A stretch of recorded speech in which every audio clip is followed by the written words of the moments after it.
Good morning, fellow islanders. Thank you for inviting me to this webinar. I am going to speak about the habitability of islands. First, I will define the concept. Next, how we on Sjökar have used it to boost our attractiveness. And then I will make a proposal. 2 years ago, the people of Sjökar decided to have our habitability sorted out. Are we a habitable society? A place where modern people want to live and work? Statistics say no, we are losing residents. We started with a sustainability approach, but abandoned it halfway. Defining the sustainability of a small island is cumbersome. There is no data on our level, or data cannot be used because it exposes individuals. Islands are seasonal landscapes which is not mirrored in the sustainability planning. Everyone talks about renewable energy, but does it really save an island from depopulation? On a small island scale, being habitable is the foundation of being sustainable. If there are jobs, affordable housing, daycare and school, a local store, healthcare and a ferry, then the island is habitable.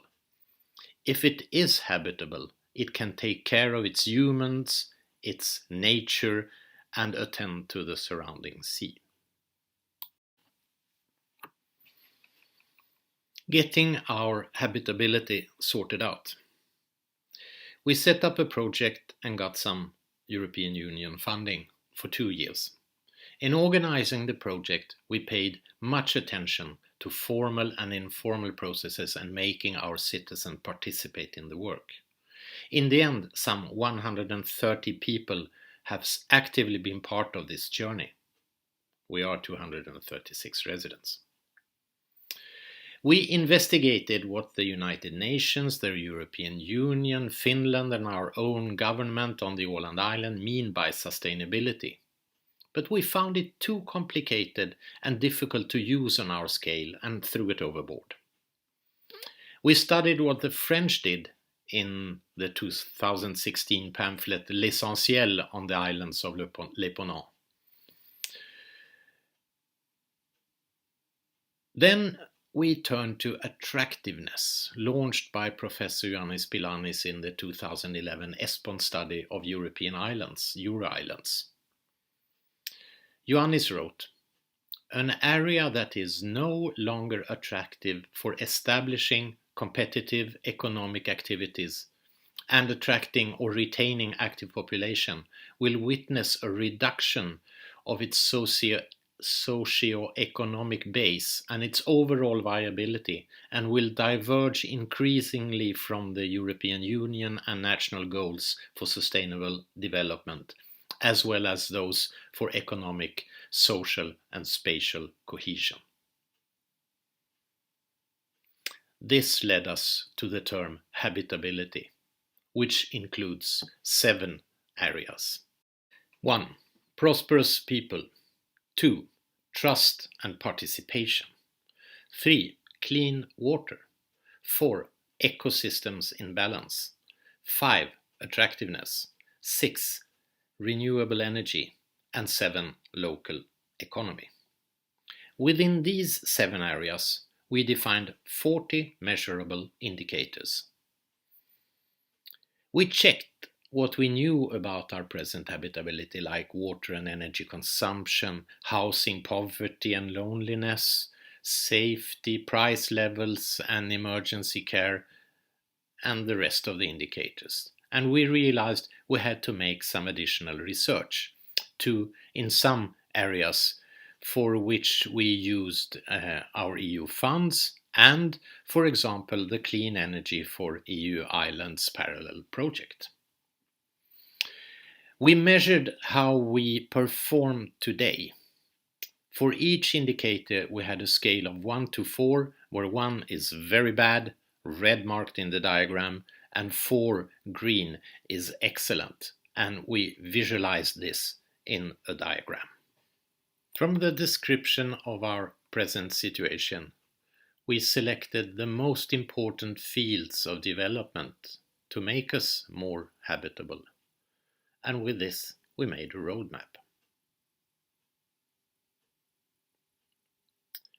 Results and effects.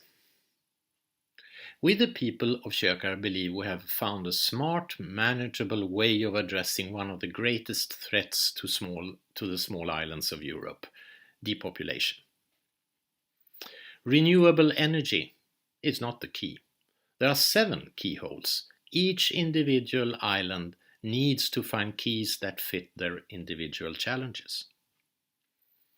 We decided to make a number of changes. We had not realized how expensive it is to move a family from the mainland to an island.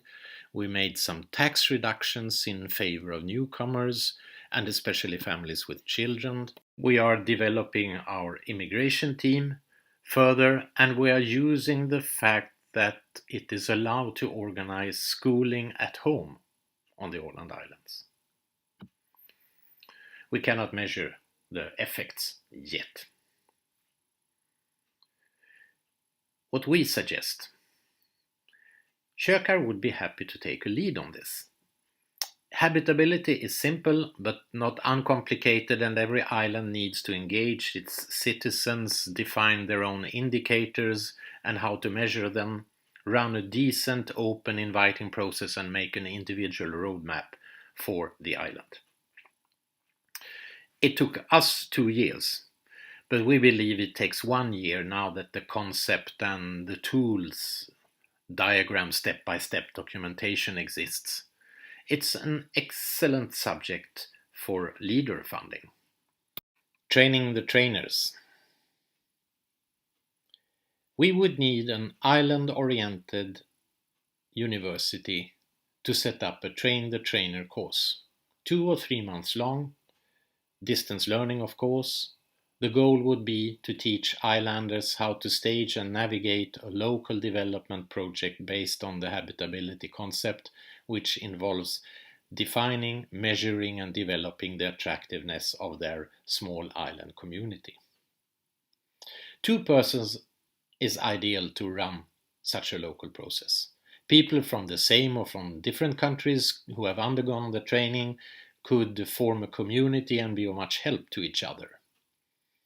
The Open University of Åland has been approached and is positive to run such a course early spring 2021. That would be in Swedish, directed at islands in the Central Baltic. Thank you for your attention.